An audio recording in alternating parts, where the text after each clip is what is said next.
tuuti après ma jox yeneen gars yi ñoom Badou ñu ñëwaat ci waxtaan bi Ibrahima ma joxaat la kàddu gi. waaw sëñ Modou. waaw ñu ngi lay ziar. waaw ñu ngi nuyuwaat auditeurs yëpp ñi képp ku ñuy déglu xam nga heure bi nag dafa xaw a doy waar fii comme ni ko ñëpp waxee moo tax léeg-léeg sax doyul sama côté noonu waaye nag bu fay comme tuddee allo waaw yaa may dégg ko dégg na jong allo mais xam nga sa njëlbéen gi maa ngi expliqué ni am nañ fi consul honoraire oui Australie honoraire effectivement am nañ fi benn boo xam ne mi ngi fii nii Melbourne la nekk ñu koy wax Michael Bula c'est un notaire c'est un avocat c'est un acteur c'est un consul honoraire yaakaar naa bu même bu Mali ak quelques pays africains donc waajal doo xamante ne que ni ñu koy waxee ci wolof ci géej gi mu sangoo dafa bëri maanaam ku bëri lu muy def la ku bëri ay activités yu muy def mais nag moom comme ni ma ko waxee sa njëlbéen ay moyens am c'est limité parce que ku nekk xam na consul honoraire lan mooy liggéeyam ak ay moyens fan la am ak consul général lan mooy liggéeyam ak ay moyens fan la am te yaakaar nañu ñëpp xam nañ ne consul général bi moom moo ëpp ay moyens te consul général honoraire bi nga xam ne moo nekk fii Melbourne gii ma nekk nii am na ay Sénégalais yoo xam ne dañoo jógee ci ay réew yeneen réew Amérique du Sud wala yu demee noonu ñu jógee sax Europe mais bu ñu ñëwaat ñoom ci internet bi la ñuy dugg rek comme gars yi ñuy def xam nga dañuy gëstu mais ku dugg ci internet bi da ngay gis ne ah Sénégal kat am na fi benn consul honoraire léegi ni ngay def mooy am na si ñoo xam ne sax dañoo dem ba bureau egg fa ay 9h suba ki teel yi moom 10h lay tijji ba mu tijjee mais gars yi mi ngeen lu xew am na si ñoo xam ne ñu ne ko waa ñun de lu ñuy laajte fii mooy ab association wala ab daayira bu nekk Australie wala yow bu fekkee ma nga ñëw dimbale ci affaire yi néeg ak tam war ñu xam nga expliquer ñu dëkk bi lan mooy loi yi ni muy doxee ak et cetera mais lu bëri ci ñooñu nag moom daf man sama numéro lay joxe loolu tam ci côté boobu maa ngi ko ci remercier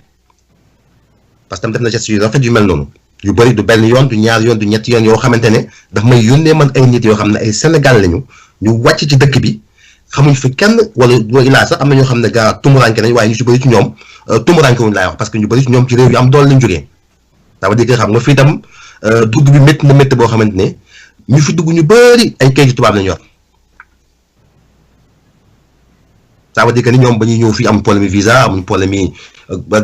financement ak yooyu yëpp mais nag peut-être soxla nañ tam xamanteeg nit ñi je veux dire que ni consul honoraire bu nekk fii il est au courant que nous on existe bu baax a baax a baax d'ailleurs ku dugg suñu Facebook Asa Australia di nga gis ne suñ fête indépendance bi nga xam ne ñoo ko njëkk a def fii en Australie ay Sénégal njëkk ko organisé bu Australie nekkee Australie ba léegi wala bay Sénégal di fi ñëw ba léegi ñu ngi ko defoon en 2014 mais dañoo invité woon Michael Bula le consul honoraire mu bàyyi soxlaam yëpp ñëw ñu defee fête bi ci digg dëkk bi fii ci Melbourne takk drapeau yi ci mbedd bi yëpp moom fees dal drapeau Sénégal fooy tourné muy flotté c'était la première fois mu ngi ci Facebook bi am nañu ay photo am nañu vidéo yoo xam ne mu ngi ci Facebook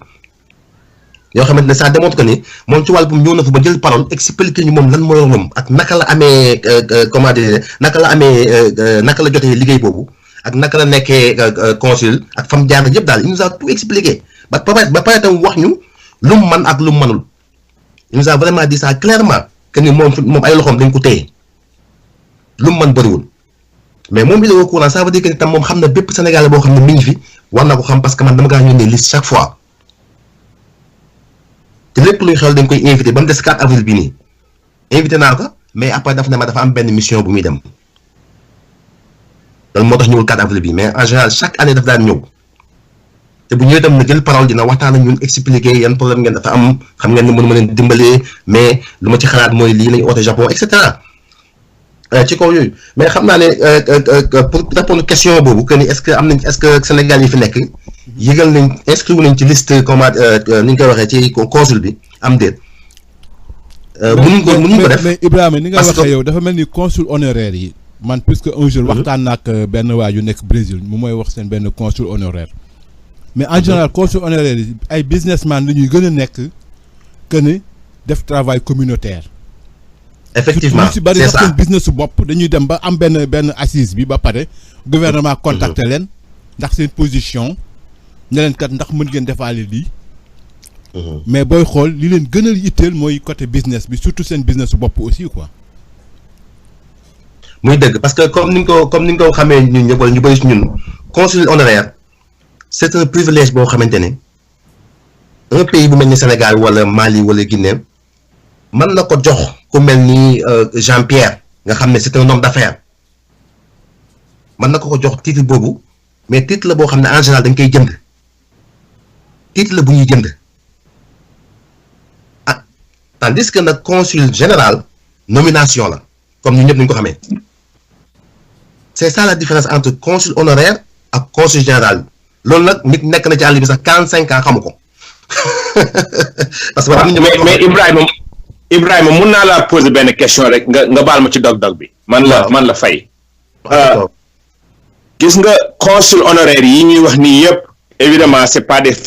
c'est des étrangers comme li Modou di wax moom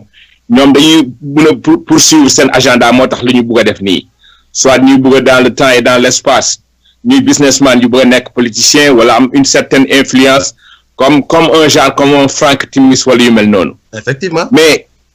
ndegam dañ koy jënd man li lu gën a ignoble nekkul par exemple yow mu am su doon sax ay Sénégalais nekk fa wala ñu jàngul fa nekk wa d'accord mais ndegam dañ koy jënd yéen mun leen seet nan lañ koy fexee ba jaay ko ah yéen ngeen seet ñun ak suñu diaspora groupe bi ak yu mel noonu ñu seet ndax mun leen nekk candidat pour jënd nekk seen consulat honoraire yu bopp parce que loolu vraiment mënuñoo am fuñ nekk suñ dëkk ba amuñ fa jàmm ah duñu am indépendance ñu nekk ci dëkk jàmbur ñu noot ñu fa di mais écoutez bien que peut-être sax li muy def baax na mais ñun ñoo ko dàq ñoo ko war a def xam nga maa ngi gis nga Modou mun na ma témoigner amoon na benn waay ba léegi sax mu ngi Brésil mais mu ngi xëccoo ko xeex pour nekk foofu le consul Massar xam nga vraiment mais c'est à louer donc man je crois que daal wax ji d'abord mu ngi foofu est-ce que yéen mun na leen a seet au niveau du Sénégal le ministre des Affaires étrangères comment faire pour être un consulaire comme honoraire yéen ngeen appliqué. Oui. Pourtant on y pensait à ça parce que pas ça pour jënd ko mais pour essayer ba nga xamante ne parce que am nañu fi ay gars sénégalais yoo xamante ne c'est des cadres ay gars yoo xam ne dañoo jàng ba mujj gi yow bu ñu nee sax kii Sénégal da nga naan mais c'est pas possible. et puis nekk effectivement bu loolu tudd xamul nu mu tudd mais anyway jërëjëf. muy dëgg comprendre fi yoo xam mais ñooñu ñëpp pourtant ñu si doon toog di waxtaan ñu ne nañ bëggoon mooy nañ jéem a xool comment faire pour ñu désigner benn candidat ci ñi nga xamante ne ñoom am nañ possibilité pour mën a représenter Sénégal fii ci Australie te pourtant ñu si doon liggéey mais dafa nekk loo xamante ne procédure bu xaw a slow la bu xaw a yéex mais bàyyeeguñ ko nag ba léegi parce que am nañ suñu ay mag yu baax tam yoo xamante ne vraiment même bañ nekkee Sénégal ay cadres yu mag la ñu dañoo ñëwoon fii continuer seen jàng et puis bon ak situation ñu mu demee ñu toog fii mais terewul ba léegi nii c'est des ñi ay professeurs lañ ci fii ci université yi ñi nekk ay cadres yi ngand ci ay banques yu nekk fii nii donc ñàkkuñ fii comment dire candidat boo xam ne war nañu mën a représenter ñun fii mais le problème en est que ni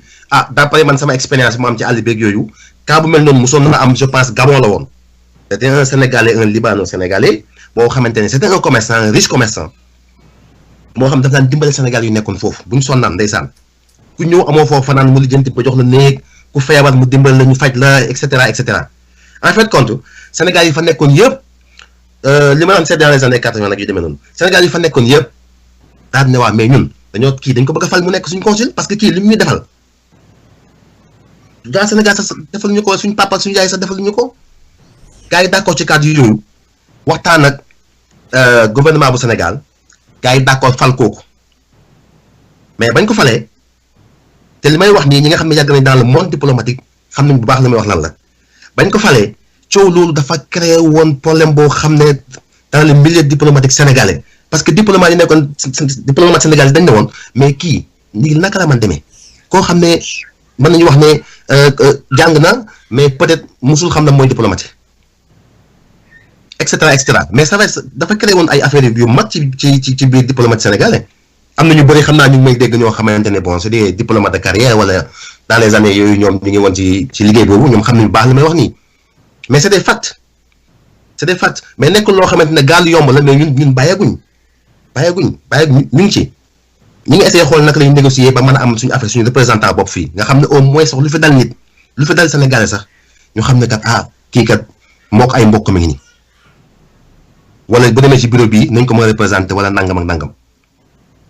mais boo seetloo comme je dis tam souvent bu fekkee ne mon cousin qui est à Nioro ba muy ñëw Australie Espagne la jógee peut-être wala mu jógee Argentine wala Brésil mais avant muy ñëw Australie dafa dugg ci internet bi ba laajte ba xam lan mooy Asa Australia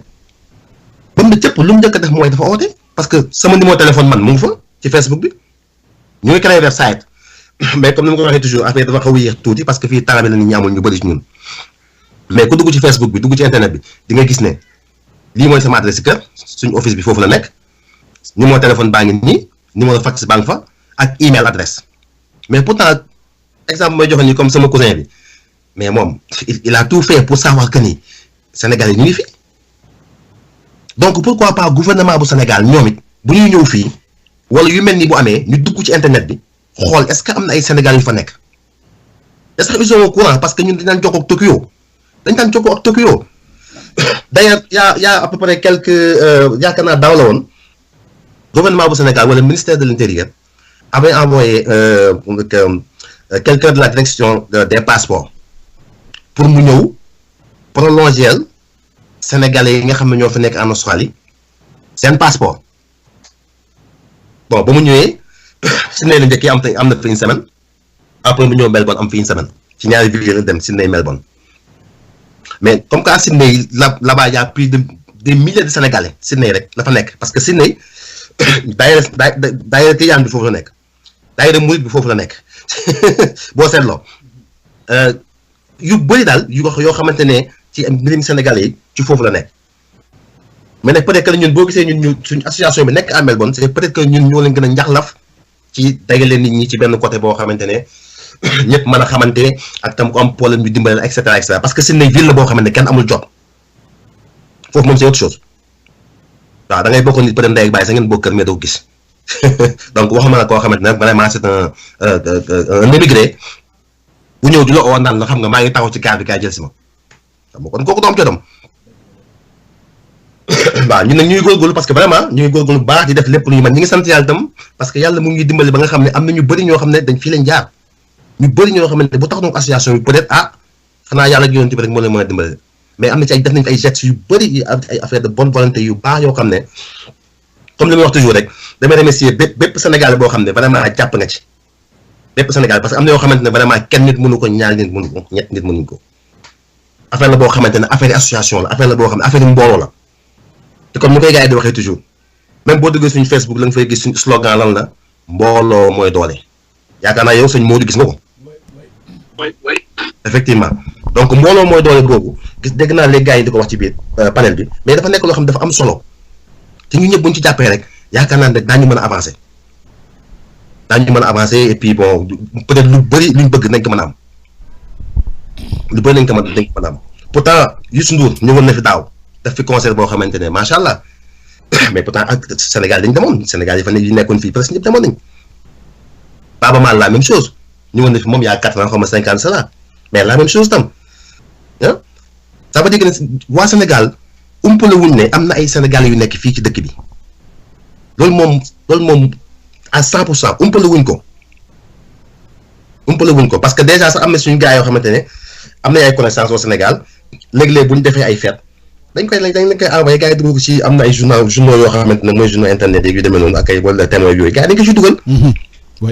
am na ci yoo xam ne dama ko daan gis man. gis naa ko way. bu waree gars yi nag si boobu gars yi nag xool leen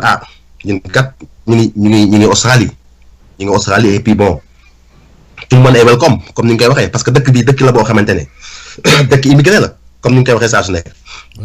fii chaque deuxième personne c'est un immigré chaque deuxième boo compter deuxième ba immigré la ça veut dire que nekk na dëkk boo xamante ne moom fii lépp ci affaire immigré rek moo fi nekk ñun ñëpp ay immigré lañu peut-être ba mu des les aborigines ñi nga xamante ne ñoom mooy suñu mbokk nit ñi ñuul ñi nga xam ne ñoom ñoo fi njëkkoon nekk ba fi maam yi nekkee ñoom nag ñoo fi dëkk mais ku jàngi soit di nga xam ne fii dëkk la boo xam ne dëkk immigré la te tam am na suñu benn mbokk bu koy wax léegi maa ngi dégg mi ngi naan léegi Sénégal yi bàyyi nañ dem France wala Italie ak yooyu gars yi ñu ngi dem Brésil wala comment dire Australie wala ay New Zealand ak yooyu mais c'est vrai dëgg la parce que man li ma constaté ci 3 dernières années wala 4 dernières années yi mooy comme je dis presque chaque jour am ko dugg si presque chaque jour waxuma nag ne day jógee Sénégal ñëw de mais presque chaque jour am ko dugg ci moo xam yow da nga nekkoon Italie wala France wala nga nekkoon États-Unis wala nga nekkoon Espagne wala Portugal am na ñoo xam ne Sénégal lañ jógee tam parce que lépp loo gis ñu ne dafa jafe rek am na ci yoo xam dafa yomb comme on dit ni ñu wax saa su nekk chaque jour am na koo xam ne lépp loo xamante ni moom dafa jafe ci kële rek kooku day yomb ci moom lool donc dugg bi fii jafe na lool problème boobu gars yi am nañ ko fi mais nag ba léegi gars yi ngi dugg si dëkk bi te alhamdulilah mosuñu fi am benn problème que ni bon dañuy toog sax banaan ñun dañuy soxla sax waa Sénégal dimbali ñu parce que fii problème bu ñu fi mës a am ñun ñooy toog bonne volonté yi toog waxtaanee ko solve ko suñu biir trouver solution daal di def action ci ndimbali yàlla mu féetee boor alhamdulilah ñu ngi sant yàlla bu baax a baax waaw kon sëñ Modou xaaral ma ñëw bàyyi wala kàddu gi. voilà ma joxaat yeneen gars yi vraiment Ibrahima Diankha depuis Australie Melbourne dégg nañ fi kàddu yu am solo yi mu fi yëkkati ak liggéey bu rëy bi muy def foofu ci dajale communauté sénégalaise bi pour vraiment gën leen organiser puisque ñëpp xam nañ ne organiser say immigré kooku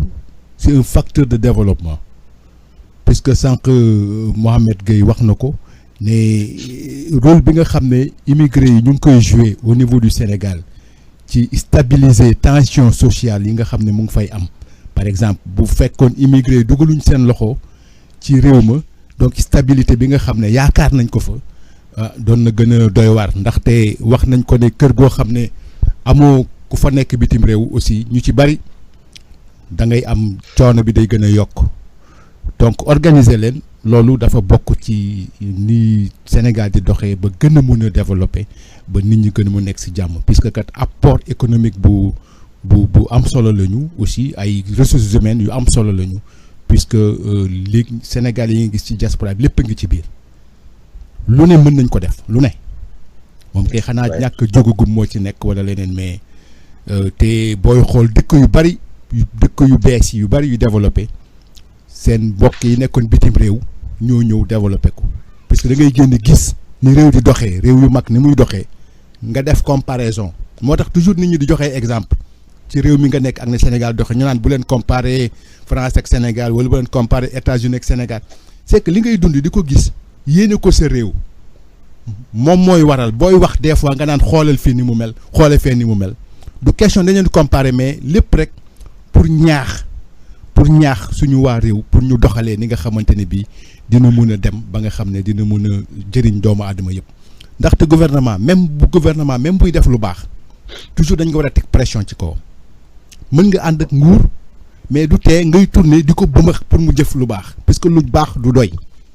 rawatina suñu réew yi nga xam ne lu bari war nañ ko def te defaguñu ko donc bul taxaw croiser les bras rek lu nguur gi def rek nga ne way lu tax kii di ko ŋàññ lu tax kii di marche lu tax kii di lii non yow mi ànd ak moom sax àndal ak ñee mais dans le bon sens pour pousse ko di ko ñaax toujours ñuy jëf parce que doomu aadama boo ko bàyyee rek dafay def benn bàyyeeku boo xam ne du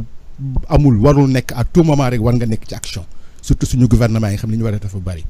donc ñu ngi lay gërëm di la sant ci loolu Ibrahima ñu nuyu Cheikh Sadibou Kébé aussi mu ngi ci ligne bi Cheikh Sadibou après dinaa ko jox waaw dafa am la ci bëgg a sànni député rapidement waaw moom laa doon wax nii léegi xam nga di nga wax ni mën nga tukki gis leneen yoo xam ne vraiment lu am njëriñ la nga ni lii kat sama réew waroon na fa mën a am wala yooyu moo tax sànq ma ni li gën moom mooy boo amee ku jàng ba pare tukki moo gën nga fal ki jàng rek toog parfaitement ki jàng am xam-xam ba pare tukki gis lu baree bari kooku expérience am moom mooy kooku jiital ko moom mooy ëpp njariñ jiital ki nga xam ne dafa jàng rek toog fi nga xam ne rek foofu la jàng toog fa en général. tu as parfaitement raison député. moo tax boo tukkee di nga gis yeneen yoo xam ni da nga naan lii kat bu ma demoon sama réew kat waroon naa ko fa mën a def ndax lu am njëriñ la waaye mais puisque booy xool si innovation yi am yëpp fi mu ne immigré ñoo koy def immigré yi ñooy ñëw investir ci dara créer dara loo xam ne daf ñu am expérience bi depuis bitim réew ñu jëf ko loolu liy avancer réew fi ñu toll nii loolu ci gën a gaaw. oui ci la bokk. oui ci la bokk ci la bokk xam nga aussi Mamadou am na loo xam ne lu ma frappé la mooy te damay laaj ndax am na Sénégal ba léegi ay facteurs est-ce que am nañu Sénégal facteurs ñi joxe lekk. ah tu as vu. est-ce que amati na day réer. waaw c'est que parce que ba léegi léeg-léeg damay soxla dara. waaw Badou après ñëw si yow. voilà voilà bëgg a wax ak sama doom ni que est-ce que bu ma bindee lettre di nga ci jot wala nangam mu ne fii de man gisatuma fi facteur. facteur de gisatuma ko fi. waaye muy loo xam ne lu doy waar la pourtant fii nga xam ne fii la ñuy vivre ñun États-Unis mais facteurs yaa ngi fi. facteurs yi ñooy dox di joxe lettre. pourtant c'est un pays technologiquement très avancé. wallaahi bu dee internet ak ay affaires yu lépp a ngi fi réseaux sociaux yaa ngi fi mais ba léegi dañu am ay facteurs ñuy dox ci mbedd yi ici New York di dugg ci kër yi di joxe lettres yi waaye. te pourtant loolu gis nga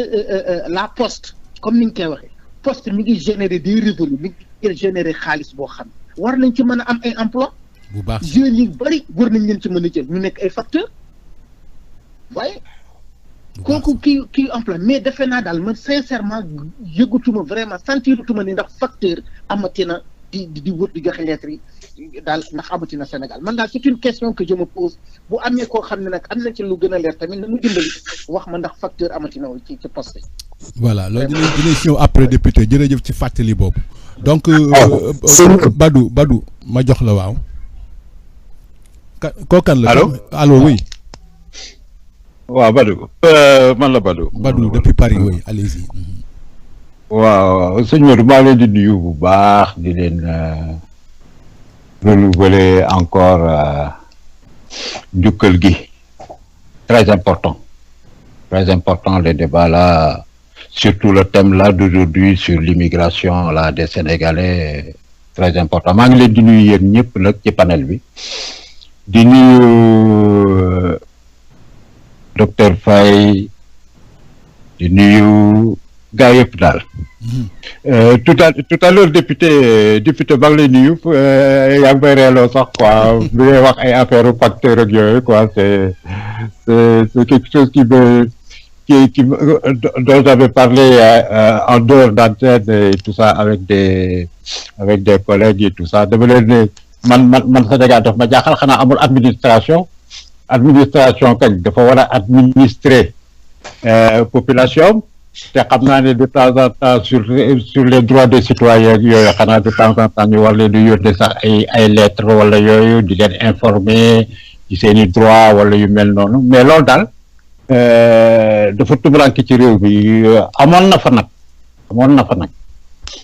na fa ay postes yu fa nekkoon mais actuellement daal j'ai l'impression que gars yi dañ ko négliger quoi. Je pense que c'est pas dans leurs préoccupations.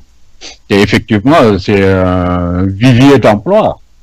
Jeunes yu bari ñu ngi foofu que boo leen defee ay facteurs et tout ça leur permet de travailler. Donc voilà quoi, encore c'est une carence qu'on peut relever effectivement dans l'organisation de ce pays-là. Li ma bëggoon a wax aussi ci sunu mbokk moomu nekk en Australie xam nga jënd bitim réew metti na et puis xam nga adduna bi dafa rëy ba nga xamante ni bii fi mu nekk nii kenn mënu koo matale ci ay député c'est pas possible loolu mënta nekk benn député wala couvrir Canada wala couvrir États-Unis wala couvrir ay Australie yu kenn xamul mais c'est impossible quoi c'est impossible. Donc je pense que am na yeneen affaire yoo xam ne mi ngi ci biir sax parce que bon affaire vote yi par exemple pour voter les citoyens sénégalais qui sont là qui sont allés dem jëli seen carte d'identité mën a am intention voter sax même en France fii il y a des problèmes qui se posent am na ay endroits yoo xamante ni bi amul ay consul amul dara à part Paris wala Lyon wala Marseille boo génnee foofu pour aller voter quelque part les Sénégalais ñu ngi fu nekk dans les provinces, les petites provinces ou tout xam nga France dafa rëy ils sont un peu partout et pour aller voter et tout ça gars yi dañuy mujj découragé duñu xam fu ñuy dem di voter ji et un gros problème qui n'a pas été résolu mu nekk encore une faille ci organisation parce que am na ay affaires yoo xam ne nit ki bu koy def dafa war a jël temps waxtaan ci ak nit ñi mais tëb rek jël ay député xëpp ko nit ñi mais alors bon mais mu ngi noonu xamu député yooyu sax bon à un moment donné bon ñu ci bari gars yi ñoo leen di tànn certainement à la fin ñu nekk ci ay partis politiques yi nga xamante ni bi ñoo nekk foofu et finalement certainement ils ne représenteront pas certainement les besoins des Sénégalais si bien que gars yi nga xamante ni bi dañu nekk ci ay endroits yoo xam ne c'est isolé comme ay Australie yu mel noonu cette idée de créer une association sax kooku c'est une bonne idée comme sunu collègue bi li mu doon wax sànq mais ñoom créer nañu association et tout ça c'est très bien mais faut pas se laisser faire il faut entamer faut pas ñu limiter wu ci ay consul honoraire rek c'est pas possible consul honoraire bi en général ñëpp xam nañ ko comme ni mu ko définir noonu la quoi ce sont des gens yoo xamante ni bi ils cherchent des extensions d'affaires waaw ñoom ñooy nekk ay consul honoraire ñun amoon nañu fii ay consul honoraire un peu partout dans les provinces et tout ça yoo xamante ni bi c'était des commerçants ñii ay chefs d'entreprise lañu ñii ay notaires ak yi lu nekk mi ngi ci biir quoi ñoo xamante ni souvent ce ne sont pas des Sénégalais alors que les Sénégalais sont là am nañu ay représentativité am nañu fi ay association et tout ça mais bon duñu leen faale dañuy dem ci tubaab yi nommer leen ay consul honoraire duñu xam sax besoin sénégalais yi nga xamante ni bi ñoom ñoo nekk sur le terroir ñu bëgg leen di représenter et tout ça loolu xeebaate la te xeebaate boobu il faut mu deñ il faut que il y ait une réorganisation de la représentativité des Sénégalais à l'extérieur. Ça ne peut pas se limiter seulement aux députés, c'est pas possible parce que am na ay députés yoo xamante ni bii mën nañ leen fan durant les 5 ans Sénégalais yi duñ leen gis Sénégalais yi duñ leen dégg kooku moom je mets ma main à couper que ça va se passer comme ça si bien qu'il est nécessaire que dans chaque terroir dans chaque province il y ait une association boo xamante ni bii dina def démarche bi au niveau du ministère des Sénégalais de l'extérieur du Sénégal ñu accréditer leen ñu ñëw nekk consul honoraire yi fii Sénégalais yi di leen seeti pour leurs besoins multiples Sénégalais lu muy soxla fii par exemple à l'extérieur si ce n'est des problèmes de papier par exemple des problèmes de papier administration papier yi nuñ koy lijjanteeg yu mel noonu il y a les statistiques également xam ñaata nit ñoom ñoo nekk fii ci ay sénégalais yu mel noonu yooyu yëpp ça peut être utile au Sénégal pour ñu xam sénégalais yi nekk à l'extérieur ak fan la ñu nekk ak yu mel noonu am na information yoo xamante ni bii par exemple ñu jógee ci état sénégalais mën nañ ko véhiculer am na ay événements yoo xam ne dafay xew ci biir communauté wala groupe de sénégalais yi comme ay décès wala ay yu mel noonu gars yi war ko lijjanteeg yu mel noonu par exemple ici en France bu fekkee ne dafa am dans une province un décès d'un Sénégalais il faut que gars yi il faut qu'ils remuent terre et ciel pour gisanteeg ambassade bi gën a jege par exemple au niveau de Lyon ou bien au niveau de Paris ou bien au niveau de Marseille pour mën a def ay démarches ak yooyu pour mën a rapatrier corps bi donc c'est pas pratique il faut qu'il y ait des bureaux de proximité yoo xamante ni bi dina mën a permettre Sénégalais yi ñu ngi fi Sénégalais yi ñu ngi fi ils peuvent représenter ñi nga xam ne am nañ jot googu représenter les Sénégalais toogal leen di leen lijjantil seen affaire yu mel noonu et tout tu vois loolu la Sénégalais di soxla fii ce n'est pas seulement des affaires politiques faut pas regarder ces histoires de députés comme des affaires politiques et politiciennes tout simplement Sénégalais ils ont besoin d'une représentation boo xamante ni dina leen mën a permettre ñu mën a résoudre seen problème yi nga xamante ni bi moo nekk fii surtout que am na ci yeneen problème yoo xam ne en dehors des papiers sax am na ñoo xam ne dañ leen di discriminer et tout ça, il y a tout ça quoi. Bon, donc il faut qu'il y ait un interlocuteur boo xam ne mën nañu toog ak ñoom mën a wax ak ñoom ak yooyu mën a entamer ay démarches yoo xamante ni au niveau des administrations ou bien des responsables de ces pays-là pour mën a résoudre yenn problème yi c'est très important. Donc voilà man loolu moom moo doon sama idée effectivement au niveau de cette organisation à l'extérieur. Et puis mi ngi doon wax ay affaire élection yeeg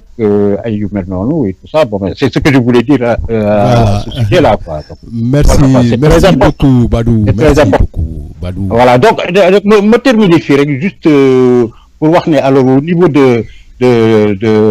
nu mu tuddati des Sénégalais de l'extérieur Modou encore une fois il faut que gars yi mën a am taxawaay boo xamante ni bi taxawaay bu dëgër la parce que affaire bi daf dul yem fii rek quoi bon dégg naa ñu ne alors bon voilà affaire yi bon il faut pas que ñuy nekk à l'extérieur tout le temps et tout ça kenn bëggul nekk à l'extérieur tout le temps ku fi ñëw fii da nga ñëw fii pour liggéey man c'est ce que je pense man personnellement je suis venu ici pour travailler donc j'ai laissé ma famille et tout ça au Sénégal et tout et que j'y retourne assez régulièrement Sénégalais yu bari loolu la ñuy def si je ne m'abuse et ils souhaiteraient effectivement chaque année y retourner li nga xamante ni bi moom la ñu war a mën a remarquer rek mooy que ne en 2013 on était 7 millions en Afrique à venir dans les autres pays et il y a une étude qui fait que qui ressort une autre statistique en prévoyant qu'il y aura 30 millions de Sénégalais et d'Africains qui vont sortir en l'an 2050. nga xam ne donc l'émigration yemul fii rek et que il y a une nécessité de s'organiser. Il y a une nécessité de s'organiser et c'est très important. Je vais m'arrêter là, Modou, pour l'instant. Et puis ensuite, bon, on verra par la suite, Gaï, dans le merci Badou depuis Paris. Donc, ma jox Pape Saliou bu Canada après ñëw Cheikh Sadi bu New York moom it mu indil ñu ay mbir yu am solo Pape Saliou après Abidine may nuyu Abidine aussi bu Angleterre mu ngi ci ligne bi Abidine Angleterre maa ngi koy jox après moom it. Ok Pape Saliou. salaamaaleykum ñu ngi ziar ñëpp ça fait un peu moment aussi ñu ngi newoon ci ay activités moo taxoon peut-être dugg ñu ngi ziar ñëpp di nuyu ñëpp di wax aussi pour suñu réunion yooyu ñuy def xam naa dinaa yónneewaat beneen email Modou ak gars yi pour suñu mouvement bi affaire yooyu noonu xam naa bon li nga xamante ni moom la ñuy wax rek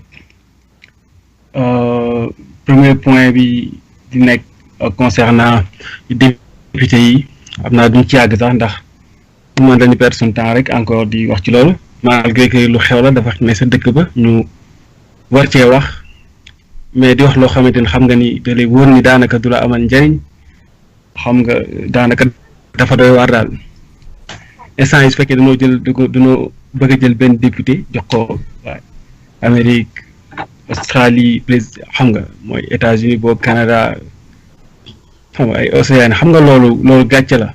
loolu moo lay wan ne rek c'est un truc qu'on n'a pas planifié te comme ni ko mbokk mi waxee sànq rek xam nga ni c'est purement politique donc wax nañ ci waxati ci donc am na yeneen moyens yu noonu teg pour loolu mën a ne wala gën a yanu maanaa ñoo xam ne lii pour ñu nekk extérieur ñoo tax ñoom ñoo koy gérer seen kàddu mooy compter du kàddu ñu ne ca dëkk ba pare bëgg a xam ñu ne ci réew mi nii doxee loolu xam nga mënta ne mais ni mu démarré nii noonu lay mujjee waaw ñu ne Sénégal bëgg a gérer ñu ne bitim réew xamuñu dara ci leen ne xam nekk ci ay partis politiques c'est malheureux quoi. li nga xamante ni leneen li may wax mooy aujourd'hui état Sénégal ni mel nii xam nga état actuel de notre pays xam nga fekkee dañuy continuer di renouveler un système aussi médiocre xam nga tey si domaine yu bari mën nañ cee wax xam nga ndax su fekkoon lu baax la rek je pense depuis indépendance ñun ñoo nekkoon ñu fi gën a évoluer mais tey daanaka ñoo ci gën a suufee te loolu jaru ay statistiques ñu ne ca dëkk ba xam nañ ko ñu fay dund xam nañ ko ñu ne fii bitim réew xam nañ ko ndax tout le temps comme ni ñu koy waxee ñu ngi fi waaye ñu ngi fële mais gouvernement bi tey su amee jàmm daa fekk ñu ne bitim réew ay ñoom Modou ñoom ñu fiy jaar sànq dañoo jël seen loxo am fu ñu jàppal fenn état bi te loolu ñoo ko waroon def léegi pour man dañoo bëgg rek loolu continuer loolu tax ñu commencé di am lu ñuy def extérieur mais réew moo xamante ni dafa bëgg a développer dëgg-dëgg du jël ay doomu réewam di leen sànni pas jël seen cerveau yi naan leen dem leen bitim réew ngeen jàppale yeneen dëkk yi amul réew buy développer def benn politique immigration ni gars yi ñibbi leen jóge leen fii di moins dem leen si yeneen dëkk yi réew muy def loolu rek xamal ni dafa sonn bëgg a débarrasser wu si certains sénégalais c'est exactement ça donc soo demee ban naa dina am député d'espoir nga xam réew mi am na problème beneen dëkk si àdduna bi nga gis bu def lu mel noonu dañ wax ay innovation lan mooy innovation dëkk baa metti rek c'est tout simplement que ça waaw jaru ñuy xuus sax ci ay gëstu yu sori dëkk ba moom it loo tax ñu bëgg a cantoniser certains pour rek continuer lu mel noonu di am gars yi di jàppale état bi benn côté xam nga kenn du wax lépp di gën a metti xam nga amul benn politique développement amul benn politique insertion ñi nga xam ñoo ne bitim réew am expérience comme ni ko député doon wax sànq ñu mën leen xëccaat ñu mën a développer réew mi amul te dag dañ naan am na ay fonds JUP pour gars yi ñëwaat am na yeneen yu fa nekk aussi APEX ñoo xamante ni dañuy ñëw pour dimbali tout ça mais xam nañ bu baax na ne fonds yi ya fa nekk sax comme réserve mënu leen sax satisfaire ñoom seen i besoins pour dimbali waxuma la ak dimbali ñu fi ne tey su fekkee dañoo jël la Chine wala ay Inde mais tax ñu développer c'est tout simplement le fait que ñu jéem a replier waat ci seen maas yooyu ne bitim réew am xam-xam am expérience yu ñëw jël seen loxo def ko ci dëkk bi développé te aujourd'hui lu bari ñoo ko yor économie daanaka mi ngi seen loxo Inde ñoom seen institution lii leen ci bind quoi ni soxla woon kenn dimbali nu te duñ jël dimbalu kenn xam nga loolu soo ko defee te obligé nga replier wu sa bopp jël sa ressource si jéem a gëstu te kon xel kenn moom ko ñëpp seen xel di màcc ils sont obligés ñafe gëstu te aujourd'hui résultat bi mooy am na ay comme Tata yi ne Sénégal mais ñoom la am na affaire yu bari yoo xam ne adduna bi ñoom ñu ngi koy jaay ñu ngi jóge seen dëkk di dem c'est parce que dañoo toog bëgguñu dara ci kenn jël seen bopp utiliser ko kenn ëpp leen xel waaw ndax ñëpp a yem ñu daal di obligé génn ay produits yoo xam tey ñu ngi koy jaay ci àdduna bi te tey ñun ñi sax bénéficié na woon nañ si lu dëgg soo xoolee tey ñu mel ay Zimbabwe c'est pays yoo xam pays ndaw mais xoolal commencé defar ay voitures électriques tout ça ndax xam na ni ressource humaine mooy ressource bi gën a précieux te bis boo jéemee di xalaat loo xam bitim réew doo mës a développer ci dara parce que da ngay nagarloo sa mémoire dëkk da nga naan leen yéen mënoo leen def dara parce que amul benn programme bu ñu leen yéen réfléchir leen lépp bitim réew lay jógee yaa ngi dégg te soo xoolee beneen may jox Cuba dëkk yi naan ay dañoo ubbeeku mooy soo ubbeekoo les gens ils vont te bouffer simplement te aujourd'hui Cuba bi ñu ko jéemee ignorer def ay embargo lu kenn xamul nan la mujjee créer médecins yi gën a sophistiqué si àdduna bi ay centre boo xamante ne désintoxication bi gën a fort si àdduna bi foofu la yéen jógee États-Unis sax ni dañuy dem Sénégal fekk Cuba lañ jëm pour faju ji Maradona gis ngeen bi mu xaw a feebar foofu la sa demoon sax si àdduna bi ak ni mu rëyee pour def désintoxication donc nit ñi dañuy sóob rek dëkk bu fi replié wu soo ko mayee 10 ans nga gis mu gars yi ñëw di ko seet si te loolooy dëgg ñëpp xam nañ ko donc man beneen point bi nga xamante ni ci laay ñëw xam naa avant may jeexal bon xam naa après naa ñëw suñu mouvement peut-être pour terminer mais xoolal tey sincèrement sëñ Modou ak ñuy déglu xoolal ñaata nit ñooy dee pour génn dëkk ba pare ngay encourager lu mel noonu quoi nit ñi amatuñ benn espoir du ay moo dañu ñëw dina nax ci ay moo naan ñu ay lii nit ñi dofu ñu dina jàpp leen ñi ngi gis seeni mbokk seeni rak seeni cousin yoo xamante ni ñooy dee tey si géej gi lu mat ay 6000 personnes te suñu waxee 6000 jàppal ni duul bi la sax si boobu ndax am na loo xamante ni ñoom xamuñu ko gisuñu ko dañuy jéem a estimer rek mais dëkk bu mel noonu ñaata ingénieur peut-être ñoo ne ci biir ñu amuñu liggéey moo tax ñaata ay techniciens ñaata nit ñoo xamante ils peuvent servir leur pays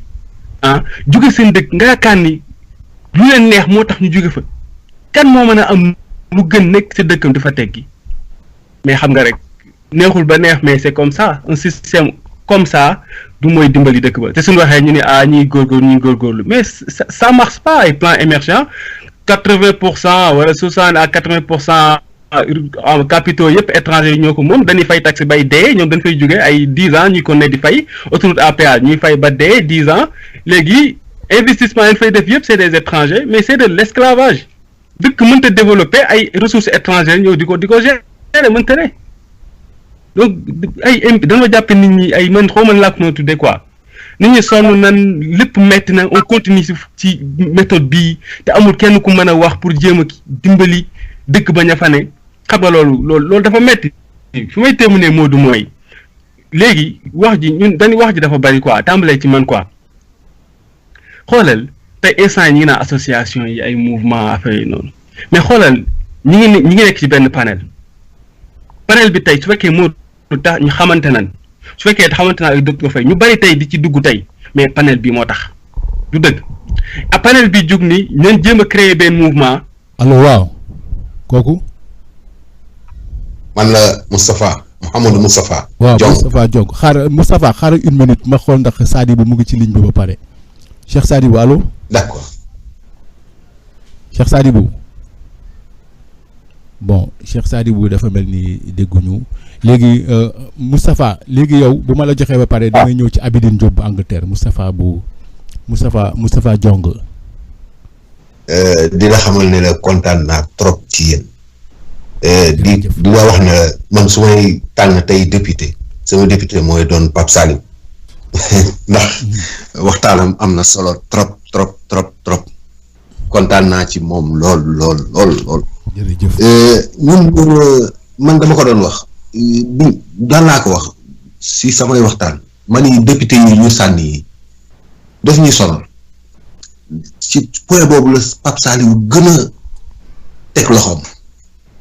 te man côté boobu dama ciy wax ba pare fi mu nekk nii dañoo réer dañuy jaxasoo fi mu nekk nii suñu biir waxtaan man bokk waxuma ñëpp mais néanmoins li ma leen bëgg xamal rek mooy l'importance mooy que ñun ñu jublu suñu bopp politiciens yi dañuy xool ñu ñuy suivre nag bu baax moo tax ñu sànni ñu député yi ñu sànni yëpp mais amuluñu du benn importance ci point boobu nag la Pape Saliou gën a teg loxoom man tey li ma amoon importance du woon sax waxtaan bi boo gisee bi ma njëkkee jox parole man comprendre mooy sujet bi bëgguma si woon sori quoi mais l'importance mooy dama doon bëgg a laajte xaalis bi ñu war a envoyé man Pape Saliou envoyé na ma ay message gis naa ko mais dama xamul ban adresse parce que dama xamul ndax ci Western laa ko war a envoyé wala sama compte banque wala benn compte banque bu ko mais man je suis prêt pour man participer fii ma nekk nii Italie ma participer ci lu ñuy def foofu man loolu moo ma ëppal importance député yi ñuy wax ni yëpp man amuluma importance xamul tax amuluma importance parce que li ñu war a changer du fii lañ koy changer député yi ñuy jox fii ñun ci au niveau de diaspora moo tax ñu war a mën a changer ko fële li ñu war a changer mooy la nekk Sénégal d'abord député yi ñuy wax ni yëpp amuluñu importance Pape Saliou li muy wax noonu ñun ñoo war a réunir fii ñu daje man wax naa ko du benn du ñaar ñu jéem a am ay gis-gis yoo xam ni dañ ciy booloo ñun ñëpp ku ci nekk rek nga dugal sa loxo mën nañ sax dem ba ñun ñu jël pouvoir bi au Sénégal parce que diaspora bi am nañ doole boo xam ne bi bu ñu gëmee suñu bopp rek je te le jure mën nañ def lu bëri mën nañ am changement bëri bu ñu mais du député yi mooy tax ñun ñu changer li nekk Sénégal 15 députés lan nañu mën a ñun ñoo xam ne dañ leen di fal après ñu dem wax naa ko ngeen baal ma ko wax ko ñu nekk comme ay marionnette daf may metti pour ma koy wax sax mooy noonu lay doon parce que ñaata député ñoo nekk Sénégal te mënuñu changer li fa nekk ñu jox ñu 15 députés bu ñu xool loolu li ñu war a xool li Pape Saliou di wax noonu ñun même bu dee sax ñuy cotiser ku nekk di def dara ñu booloo association yi xam naa ne am na ay problème parce que problème yi ñu am ab taalu laal na ko mooy dafa am ñoo xam ni dañu nekk ci biir dañu dugg ci biir association yi ay organisme yoo xam ni ñoom boo xoolul fi ñuy xool doo bokk seen biir boo nekkee révolution di wax loo xamante ni moo war a changer Sénégal daf leen war a changer ñoom seen biir duñ la gis dañ lay écarter donc association yi aussi il faut que ñu changer ñu bañ a am idée partisan dafa am ñoo xam ne ñu ngi jege Sénégal am ay organisme ñoo dugg ci biir association yi jël ko gérer ko bu fekkee ne yow da ngay wax loo xam ni yow waxuloo pour yow sa bopp pour Sénégal ngay wax waxoo pour lu leen neex ñoom ak lu leen di arranger dañ lay écarter maintenant panel bi ñuy wax ni ñun panel bi c'est très important maa ngi ci biir panel bi ci laa bokk te bu ma déggee ñiy wax am na si ñoo xam ni bu ñuy wax damay xam ni ñi leen ñor mooy Sénégal man ci ñooñu laa bokk Pape Saliou man bu ma doon fal député man tey jii moom laay fal député waaw te day wax lu am importance mooy lii ñu war a def nii ñu def ko ngir yàlla man lu may envoyé man dama bëgg ngeen wax ma Pape Saliou man loolu laa doon laajte tey jii man sama problème yëpp du woon ci affaire député yeeg vote yeeg kërën li ñuy envoyé ñu envoyé ma benn mail boo xam ni bi wala benn adresse boo xam ni bi man ci laa koy envoyé $10 yooyu ñuy wax noonu man damay li ñuy wax par mois man par an année bi nañ ma wax fan laa koy envoyé ñu jox ma benn adresse boo xam ne bii man dinaa ci mën a basé wu pour man leen envoyé loolu ma def ko rek ngir yàlla mais nag ci problème mu député yeeg vote yeeg li ñuy wax nii yëpp c'est bien beau wax nañ ci waxaat ci mais nag dafa jot pour que ñun diaspora bi ñu jéem a booloo ku ciy def dara nga yëkkati €10 wala €5 nga def ko ngir yàlla ñu gis ñoo xam ne ay bonne volonté ñu organiser wu man de li ma yor nii di ko joxe billahi ak fi yàlla bu ma fanaan tey jii ku ma laaj ne ma man dañoo war a def benn hôpital wala dañoo war a def benn loo xam ne daal daf ñun dañuy permettre ñun ñu joxe suñu participation pour mën a développer Sénégal man dinaa ci taxaw mais ay député ay vote ak yi man intéressé wu man daal li ma bëgg Pape Saliou li muy wax noonu mooy tey jii li ma décidé woon pour laaj la ko sëñ Modou ñu envoyé ma adresse boo xam ne bii dinaa mën a xam ne kat man li may envoyé fii laa koy envoyé yéen di ngeen ko jot gis naa nag ay email yu ma Pape Saliou envoyé ci WhatsApp beeg sunu diaspora beeg yooyu mais comprendre wu bu baax mais na ma envoyé benn adresse fixe boo xam ne bii man li may envoyé chaque année man li may waxuma par mois de man li may envoyé dama koy wax li ñuy envoyé par mois am benn yoon laa koy envoyé par an beneen at ma envoyé at li mu soxla incha allah bu yàlla dindiwul li nekk ci man wërsëg bu def ci man dinaa ko joxe par an mais nag kontaan naa ci yéen dama leen di wax ne la kontaan naa ci yéen billahi wallahi dama kontaan ci yéen surtout Pape Saliou bu ma koy déglu man daf may gën a yokk volonté mais nag association yi nekk fii defuñu seen rôle man dama la koy wax dama leen koy wax ngeen dégg defuñu seen rôle defuñu partisan dañu am foo xam ne fi dañ fa bokk te ku bokkul ci ñoom féetewoo ci ñoom dañ lay écarter ñun nag li ñuy ñor man bokk laay wax li ma ñor mooy Sénégal ku ma gis ne yow yaa ngi taxaw pour reyante pour Sénégal mën a jëm ci kanam loo ma mën a laaj su ma ko amee rek dinaa la ko jox loolu rek sëñ Modou moom laa bëgg. jërëjëf Pape Saliou dama envoyé benn email boo xam ne bi ne ma fii kat man nga ma fi adresse bi man nga ma fi versel xaalis man ma versel ko année bii li ñuy wax $10 yooyu ba décembre janvier ba décembre ma envoyé ko loolu rek moom laa bëggoon wax tey ci kontaan naa nag ci yéen trop trop muy nag dama leen wax ne ñu bañ a basé si idée wu yi ñu envoyé ay député yi ñu envoyé ni non sérieusement du ñu avancé dañuy gën a sonal. jërëjëf Moustapha Mouhamadou Moustapha Diong depuis Italie dinañ ñëwaat ci yow après vraiment ñu ngi rafetlu kàddu Pastef yi donc xaaral léegi damay jox Abidine laay jox mais balaa may jox Abidine damay jox 2 minutes rek Mohamed Gueye mu ngi laaj sëñ Modou waxal sëñ sa kii nu mu tee Pape Saliou na ma envoyé benn adresse bi fixe boo xam ne man fa laay envoyé xaalis bi. d'accord dinañ ci après puisque li ñuy wax aussi ku muy intéressé rek boo envoyé si email Pape Saliou moom dina ci vraiment am na Pastef ci loolu te mu ngi ci incha allah bu mucc ayib man dinaa envoyé email Mohamed Moustapha Diong depuis Italie waaw léegi Ibrahima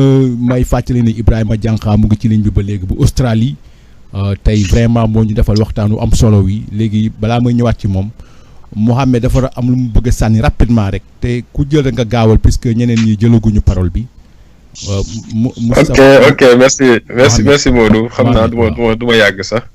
damay remercier Saliou rek ci éclaircissement yooyu mu def noonu ci par rapport ak page bi ñu war a update ba nga xam ne gars yi bu ñu duggee au moins ñu xam li ñu war a def ak fi ñu war a jaar quoi loolu mooy benn point bi bon beneen point bi ci topp mooy peut-être milieu bi plateau bi bon panel bi milieu d'échange la quoi peut-être ñi ciy woote ñëpp ku ci nekk yor na benn idée ak benn xalaat boo xam ne nii am na ko ci député yi quoi xam nga mais man damay rejoindre kii lu mu doon yàgg wax toujours député chaque fois su ma koy dégg ay intervention mu naan député yi ñu jox même bu fekkee ni c'est un gâteau empoisonné sax mais nañ ko jël parce que c'est une première parce que lu am solo la xam nga bu fekkee ni ñu ko joxee sax baaxul mais ñun nañ ko jël ñu jëm ko raxas jéem a xool nan lañ koy organiser jéem a xool nan lañ koy utiliser ba mu mën a nekk loo xam ne dafay bénéfique pour diaspora bi loolu ñun ñoo ko mën a def. Très important, oui. Donc bu ñu nekk affaire boo xam ne nii rek dañ ko war a jël rek rejeter ko quoi parce que ñun diaspora bi ak lu ñu mun a organiser lépp lu ñu mun a defar xam nga te bokkuñu ci instance yi nga xam ne nii fa la ñuy décider rek dara du sutti xam nga parce que li ñu naan nit buy gas kii di suul dara du sutti parce que tamit pouvoir de décision dafa am importance. lu ñu nekk ci diaspora bi ak lu ñu organiser wu de telle sorte xam nga il faut pouvoir de décision ñu am ko. soit mu nekk ci côté député wala mu nekk autorité wala leneen lu mu mun a doon xam nga parce que politique moom foog ko de toute façon mënuñu ko éviter il faut ñu intéressé wu ci politique xam nga. foog ñu intéressé wu si le fois dañuy dugg ci pour nekk député wala dañuy dugg ci politique bi pour jël leneen mais mënuñoo jël rek député yi ñu rejeter ko comme ça en plus que ñu toog ne léegi. voilà dañuy organiser wu jéem a organiser lii jéem a organiser parce que lépp lu ñu organiser ak lu mu dem ba am doole pouvoir de décision mën na jóge fa la ñëw daaneel ko donc foog ñu am dëgërlaay loo xam ne nii fa la ñuy wéeru te député yi peut-être nu muy ñëwee xaw na indi complication parce que li ci leerul bëri na tout ça mais c'est une première nañ ko jël rek ak nu mu mun a demee rek après ñun ñu jéem a xool nu ñu koy defaree parce que yoon yemul ci benn mais nañ ko am ba pare nit da ngay am ba nga téyee ba pare nga jéem a xool nan ngay def quoi bon loolu laa bëggoon a dolli rek. xam nga pour bañ a yàggal. jërëjëf Mohamed. 100% pour cette action. waaw maa ngi déglu suñu waxtaan yi ma kontaan ci lool mu nekk vraiment thème yu am solo mais dama ne woon kay balaa may continuer de passage ngeen may ma rek ma nuyu ki nga xam ne sama mag la di sama lépp daal laa mën a wax ñu koy wax sœur docteur Daouda Fall bu tubaab Jalaaw comme ni nga ko xamee. ba may xamante yéen it joué na ci rôle bu am solo ndax man presque depuis 17 ans maa ngi nekk ak moom ndax dama dëkkoon ak moom te tam dafa ma jàppale ci yu bëri yoo xam ne dama ko doon taxawal Sénégal te dafa am loo xam ne daf ma ko waxoon te jox ma ko tam ba léegi maa ngi moom dafa ma naa wax ne ma ni Ibrahima ma ne ko mu ne ma lii ma lay jox nii ma ne ko mu ne ma ay grain de semence la foo dem ci àdduna bi na nga fexe ba ji ko te mission boobu maa ngi ci ba léegi. fépp foo xam ne jaar nañ fa ci àddina rek nañ fexe ba nga xamante ne dañ fa semé grain yooyu muy joxoon te lu mu ci jublu woon nag lenn kese la mooy foo dem na nga wane sa sagesse di def lu baax di wax lu baax loolu kese la si jublu woon kon bu ñu ñëwee tey bu Australie ba ñëw am idée yi créer ay association yi ak feneen fu ñu nekkoon tam fu ñu dem ci àdduna bi dañuy am ay idées yu rafet dañuy sant yàlla bu baax sant ko tam ba fan yi ba ma koy dégg rek mu ma koy rappelé ne ma mbaa gën a jeexagul ma ne ko non ba léegi jeexagul mu ne ma foo jaar na nga jëmbat ma ne ko ci loolu laa nekk donc maa ngi koy gën di ko sant ci loolu tam kon avant may gën a continuer dama doon xalaat ne dafa am loo xam ne dama ko fàtte woon mooy que ni en novembre 2014 Macky Sall ñëw na fii ni Australie Brisbane pour quelques heures xaw ma ndax ñu ngi fàttaliku G20 bi nga xam ne moo amoon Australie en 2014 est-ce que am na ñu koy fàttaliku ci yéen. waaw G20 waaw allez-y waaw. Macky Sall mu ngi fi woon pour quelques heures. man fàttali kii demoon na foofu waay. gendarme du ko invité woon. effectivement mais ba mu fi ñëwee. ñun ñu ngi doon def ay pexe pour jéem a xool naka la ñuy jéem a def ba ñu ko déggee ñu ngi def ay pexe pour jéem a xool naka la ñu ma def ba mën a au moins sax gisee moom wala gisee kenn ci ñu mu àndal mais c'était pas du tout possible mu nekkoon tam ñu naqari lool mais nag mënuñu ci woon dara parce que amuñu woon peut-être kenn ku ñu jàppale wala amuñu relation Sénégal yoo xam ne dañ ko mën a wax ne ko bu ngeen demee kat Brisbane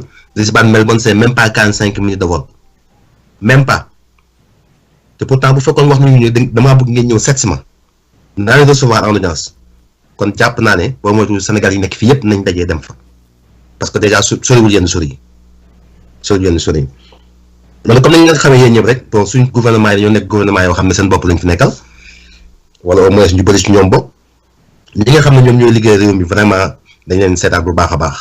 wala ñu néew lañ bon par rapport ak yeneen réew yi nga xam ne par exemple xam nga élection français yi commencé na presque au moins fii commencé na fi léegi laa jot benn message sama benn xarit français bu fi dëkk ne moom voté na tey ici à Melbourne te xam nga fan lañ voté wala moom fu mu voté Alliance française mi ngi mel ni centre culturel français ba nekk Dakar ñoom foofu lañ créé seen benn bureau mais français yi nekk Melbourne ñoom ñëpp voté nañ tey ñu nekk Canberra ñoom ñu ngi voté ci ambassade bi parce que foofu la ambassade bi nekk Canberra mooy capitale bi. mais ñi nga xam ne ñoo nekk ci ville yi comme ni nga xamee France nekk na réew moo xam ne fu ñu dem ci àddina bi créé fa soit ay centre culturel française wala ay alliance française fii nag bon alliance moo fi nekk mais français yi tey fii la ñu wootee kon xam nga ñoom amuñu problème boobu amuñu problème affaire de voter mais ba nekk bon xam naa ne ñu bëri ci ñun man mi sax affaire élection yi ak yooyu yëpp nekk na loo xamante ne comme ni ko gaa ñu bëri tam waxee cadeau empoisonné la. mais nag tam nu koy monsieur le député di waxee toujours yàgg moom daf ne même bu fekkee sax moom cadeau empoisonné la nañ leen ko jël buñ demee nag ba téye ko suñ loxo dinañ mën a xool est-ce que dañ koy lekk wa ilaa dañ koy jéem a xool nu ñuy génnee poson ba wala daal ñu xool ñun nuñ ko mën a jëfandikoo ba nga xamante ne duñu lor mais en ce moment day fekk mu nekk suñ contrôle waaw moom xalaat na ne bu fekkoon te par exemple que ni mënoon nañ jéem a xalaat wala suñ gouvernement bi xalaat lu mel ni lu France xalaatoon en 2017 mooy créer benn affaire boo xam ne ñoom ñu ngi ko doon tuddee ministère de l'immigration de l'intégration de l'identité nationale et du co-développement sama gars yi nekk France ñoom xam nañ lan mooy ministère boobu. ministère boobu lu ko tax a jóg lenn kese la mooy jéem a dajale immigré yi nga xamante ne ñooy français yi nga xamante ne ñoo nekk ci àll bi dugal leen ci benn database boo xamante ne bépp français fa nekk ci àdduna bi rek loo soxla France ba carte d'identité wala nga soxla ay kayit casier judiciaire yu demee noonu da ngay toog online rek daal di ko dugal ñu seen la ko après par poste mais xoolal ma ñu suñu gars yi bu sa passeport jeex foofu jëm presque sànku nga di nga toog ay mois bu dee fii Australie moom c'est pas possible c'est pas du tout possible di nga toog ay weer doo xam sax yow est-ce que nañ la mën a envoyer sauf-conduit from Japan am déet te Japon ñoom du ñu renouveler li ñuy def rek mooy envoyer sauf-conduit nga dem ba Sénégal wala Paris nga soog a mën a ut am passeport bu bees donc mu nekk loo xam ne lu métti la mu nekk loo xam ne lu métti ci ñi nga xam ne Sénégal yi bon dama xamul nag ban solution lañ mën taxawal mais peut-être que ni gouvernement bi dina ci xalaataat comme lu mel ni waa France li ñu créé seen ministère boobu nga xam ne képp koo xam ne immigré français nga nekk ci àdduna bi yaa ngi ci biir database boobu waaw loolu daal laa ci bëggoon waxaat nii xam naa dama leen bàyyi ba ci kanam ma ñëwaat. voilà jërëjëf Ibrahima loolu am na solo trop développement boobu mais comme fi mu nekk nii. waaw. moo yëg ma kii bu mu leen di jàllale fii en élection yu France fii ñaari Macron ak femme bi ñoo jàll quoi Marine Le Pen ñooy def deuxième tour. ah fii bon en France quoi. voilà Macron mooy candidat Macron moo ñëw premier deuxième Marine Le Pen ñoom ñooy dem deuxième tour. Macron moom mooy candidat wu républicain yi. parce que moom du PS du PDS moom kii la quoi. genre centriste quoi. socialiste la socialiste la. loolu moo xew fii en France dama jàllale ko. puisque la droite française par exemple ñoom dañu échec ndaxte lii yëpp li xew ci adduna bi seen politique de droite yooyu ñoom ñoo ko créé puisque ñoom c'est les racistes ba pare ñoom pour ñoom affaire supériorité la ñuy jéem a teg ci yeneen xeet yi parce que bu ñu fàtte ne Jules Ferry moom nga xam ne tey ñu ngi ko tuddee rue bu mag biir Dakar si je me trompe pas Jules Ferry la ñoom dañu waxoon ne colonisation dafa jaadu c'est normal te daf leen war ndaxte ñoom ñoo gën yeneen xeet yi nga xam dañu leen war a coloniser mooy bi ñu coloniser africains yi mais am na ay comme Léon Blum nga xam ne ñoom ay socialistes la ñu woon ci penchant côté gauche bi la nekk ñoom ñoo doon xeex loolu di leen xamal ne doomu aadama les gens naissent égaux du benn politique de droite boobu nag moom moo dox ba ci fii ay Amérique ay Donald Trump mi fi nekk tey ak ñoom les gens de droite boo demee extrême droite nag mooy jéggi nga loolu ba nekk xam ne tu es à l'extrême un vrai raciste donc politique de droite yooyu ñoom ñu jàpp ne ñoom ñoo gën yeneen xeet yi ñoom dañu nekk ci erreur yoo xamante ne bii boo gisee suñu bàyyi Cheikh Anta Diop durant toute sa vie mu doon xeex pour wan africain yi ne yéen kenn gënu leen lu mel nii rek a taxoon pour nit ñi di am fierté seen bopp fu ñu taxaw siggi fa xam ne lu kenn def ñoom it mën nañ koo def moo tax liggéeyam c'est très important Cheikh Anta Diop war nañ di ko tudd toujours fierté boobu muy indi ci africain yi bay indi l'égyptologie bi indi Égypte di leen xamal ne les premières civilisations étaient des civilisations noires yéen a fi indi mathématique ba ñoom Thalès ak yeneen gars yoom Pythagore yëpp dem jàngee ko ci yéen dem développer ji ko fële à l'Occident en Occident Cheikh Anta Diop leen xamal ne mathématique yooyu yéen africains yéen a ko moom écriture yi ñuy def mu xamal leen yéen a ko moom donc bu kenn am complexe ci kenn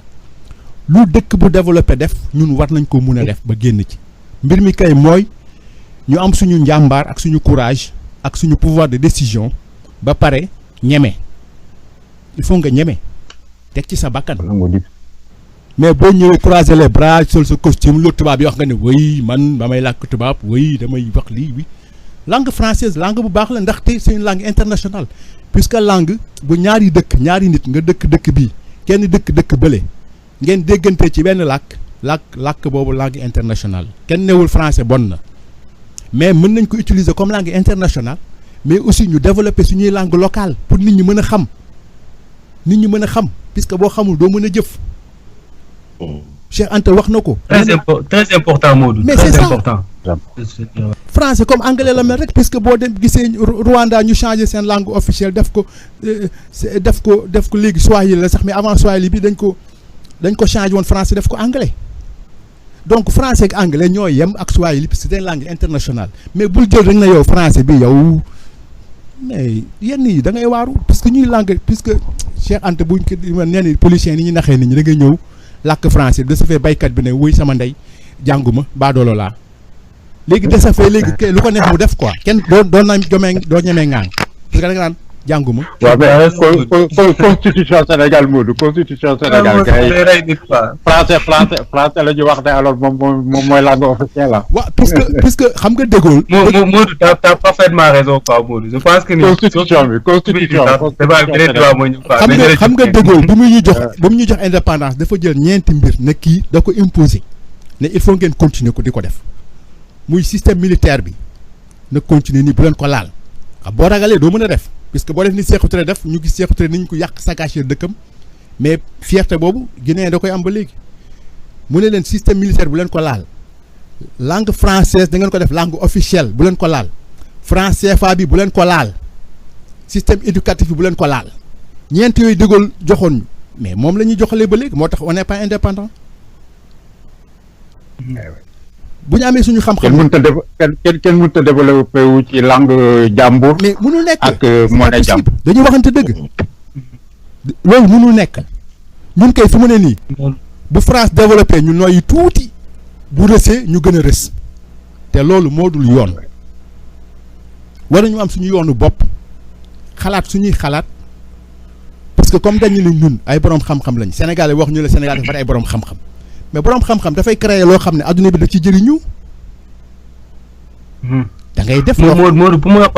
xool ci dara xoolal ko ni ma koy faral di wax xoolal Chine ay Corée mais ñooñu est-ce que kan mooy wax seen langue ñooñu développé wul mais mënuñoo ñëw di jël ay surdoué suñu dëkk ba le fait que dégguñu français tax ñu nekk ay analphabète xam nga gàcce la quoi. mais gàcce la. t'as parfaitement. waaw ngeen baal ma xam dañoo pare ci suñu programme bi wala France la ñu jëmaat. waaw mais comme dañu ñëw ci jeexitalu comme dañu ñëw ci njeexitalu. waaw France waay.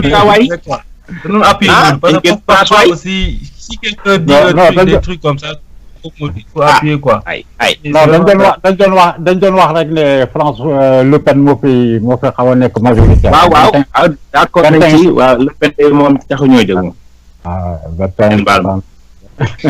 voilà donc comme ñu ngi ñëw ci njeextaal bi bu fekkee am na ku ci bëgg a yokk dara Abidine moom mu ngi envoyé message nee na xale yi ñoo ko wër ba mënul jël parole bi day bañ. sëñ Modou waaw Moustapha oui ñu ngi lay. man la Mouhamadou Moustapha. jong bi Italie oui. waaw gis nga li ñuy wax ni yëpp ñun boo xoolee ci histoire man comme ni ngeen di wax noonu man jànguma mais quand même j'ai fait l'école de la rue. J'ai sillonné tout le Sénégal. J'ai sillonné toute l'Afrique. Avant ma ñëw Europe fii ma ñëw Europe fii j'ai fait presque 12 ans fi mu nekk nii Europe ma fi nekk nii jàng bi ngeen wax noonu am na solo amul solo mais néanmoins mooy ni ñuy jëfandikoo suñu xel te ñu bañ di xeebante suñu biir moo ñuy avancé kuruma ñu ngi koy waxee sax kuruma kii ni mu koy waxee waxoon na ko comme ni ko wayu su ndoor bi doon waxee noonu. Kwame Nkrumah oui. Kwame Nkrumah waxoon na ko Cheikh Anta Diop jaar na fi wax ko ñu koy wax di ko waxaat ñun ba tey jii ñun ñu toog di ko wax pourtant am ñu koy wax mu ngi suñu xalaat dañuy dem bàyyi ko fi ñeneen di ko wax l'essentiel mooy li président wax noonu il faut ñu am des bonnes volontés yoo xam dañuy jël combat bi ñu mëne ko rien que mëne ko pour mën a dindi li fi nekk ñu am volonté am nañ volonté bi mais il faut qu'on ose ñu forcer dem ba ci biir dem ba jeex comme ni boy wax moo ñu mën a dindi mais ay combat politique naan non député yeeg mën nañ jël li fi nekk non bu jaree sax ñu jël armes yi ñu jël ko ngeen baal ma terme bi xam naa c'est un peu agressif mais il faut ça il faut que ñu dem ba jeex mais bien sûr am sacrifice mais bien sûr waaw bien sûr ma terroriste bloqué na fi mu nekk nii kenn ñematul wax sax wax dëgg boo waxee ñu ne terroriste la mais terroriste li ñuy wax affaire man damay wax ñu ñuy wax affaire les gouvernements ñi nga xam ne dañuy gouverner ñu leen di jël benn tâche teg leen que ñu naan ay dictateurs lañ mais dictature c'est quoi mais c'est des lois yu ñuy teg yoo xam ni dañ naan loi bi dañ koo teg ku nekk ci loi bii nga war a jaar loolu mooy dictature comme nga nekk école ñu lay jox dictée dañu lay jox dictée bi prof bi taxaw lii dictée bi ngay bind mais loi yi c'est même chose bu ñu defee loi ku nekk ñu def loi yoo xam ni ku ci jaar ñu xam ni yow jaar nga ci ñu honoré la ku ci jaarul ñu teg la li nga war a teg boo ko defee nag Afrique fi mu nekk nii pour ñu bloquer occidentaux yi dañu naan kii kat dictateur la parce que dañu xam ne kii fi mu war a jaar foofu la jaar foofu la war a développer dañ koy tegal benn tâche ne dictateur dañ ko éliminer wala ñu écarter ko ñun nag dañu war a toog ñu réfléchir am na ay xoolal Thomas Sankara ni ñu koy éliminer nee dictateur la et pourtant li mu doon def da doon xeex pour peuple am di ci xeex pour souveraineté di loolu nag lañu war a bañ problème dictateur boobu ñuy indi ay dictateur loolu dañ ko war a dindi teg fële ñun dañoo war a teg suñuy loi kenn waruñu dicter suñuy loi amul kenn ku war a ñëw wax ñu ne suñuy loi yow boo defee lii yow boo ko defee dictateur wala noonu parce que ñoom bu ñu xoolee ne yow côté bi boo fa jaaree di nga am issue rek ñu indi la affaire yooyu naan dictateur et c'est pas normal boo xoolee Sénégal ni muy doxee amul loi accident yeeg lépp li ko fa indi parce que du ñu respecter les règles yi ñu war a respecter transporteurs yi xoolal problème bi ñu am ni accident yi ñu am ni bu ñu nee nañuy def loi bu leen arrangé wul léegi nga gis ñu génne taxaw ci tali bi. waaw jërëjëf Moustapha vraiment sa engagement engagement la ñu ngi rafetlu sa engagement ak sa pastif vraiment am na solo trop.